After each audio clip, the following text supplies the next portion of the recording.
Shemu'ėl Aleph, 1 Samuel chapter 26. And the Ziphites came to Shaul at Gibeah, saying, Is not David hiding himself in the hill of Hachilah, overlooking the wasteland? And Shaul rose up and went down to the wilderness of Ziph, and with him 3,000 chosen men of Israel, to seek David in the wilderness of Ziph. And Shaul encamped in the hill of Hachilah, overlooking the wasteland by the way, while David was hiding in the wilderness, and he saw that Shaul came after him in the wilderness. And David sent out spies, and learned that Shaul had indeed come. And David rose up and came to the place where Shaul had encamped. And David saw the place where Shaul lay, and Abner son of Ner, the commander of his army. And Shaul was lying within the enclosure with the people encamped all around him. And David spoke up and said to Ahimelech the Hittite, and to Abishai son of Zeruiah, brother of Joab, saying, Who does go down with me to Shaul in the camp? And Abishai said, I go down with you. And David and Abishai came to the people by night, and saw Shaul lying asleep within the camp, with his spear stuck in the ground next to his head, and Abner and the people lay all around him.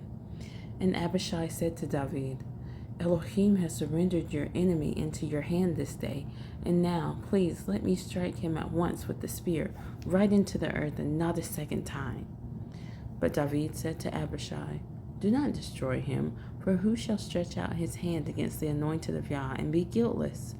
David also said, As Yah lives, except Yah does smite him, or his day come that he shall die, or he shall go out to battle and perish. Far be it from me by Yah that I stretch out my hand against the anointed of Yah. And now, please take the spear and the jug of water that are by his head, and let us go.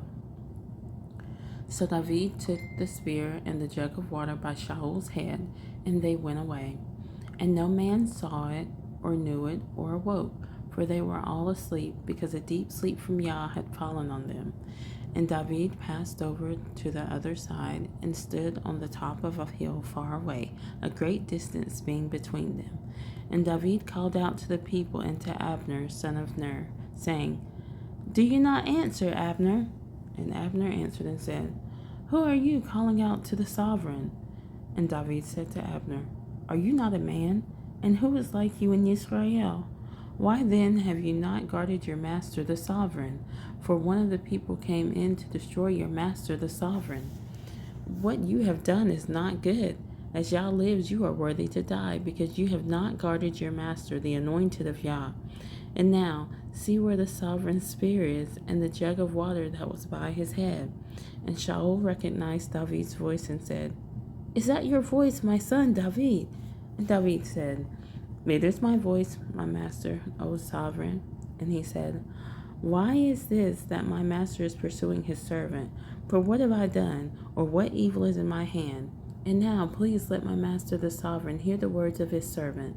If Yah has moved you against me, let him accept an offering. But if it is the children of men, then they are cursed before Yah.